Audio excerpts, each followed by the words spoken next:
one of the immediate challenges, potentially that you are dealing with and have been dealing with for now several years, is the restriction or ban on agrochemicals, Yes. which affected agriculture throughout. Yes. And you suggested to me just before we started that the impact on productivity or output is about 25 to 30%. 30% yield, yes. How is the industry now strategizing around, how do you craft a strategy around that? Let me take you back a couple of years. In 2015, unfortunately, we had a precursor to this ban. At that time, government went and banned glyphosate, the most safest, most commonly used weedicides. As a consequence of that ban, up to around that time, we produced about 340 million kilos was our national production.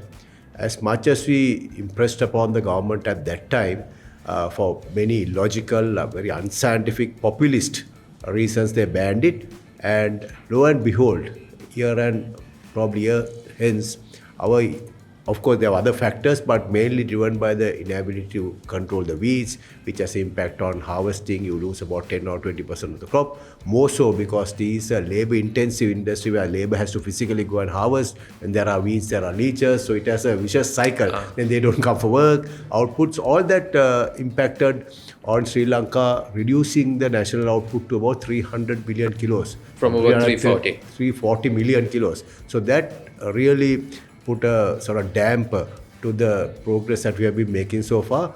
And thereafter, again, last year's decision to ban not only fertilizer, we didn't get weedicides and fungicides. So all those three things are essential for commercial perennial agriculture. So this year we reckon we lose about 25% crop compared to last year, which was not a great year. So you'll be at about 325 million kilos? No way. Last year we So it's 225 million kilos? Yes, around that.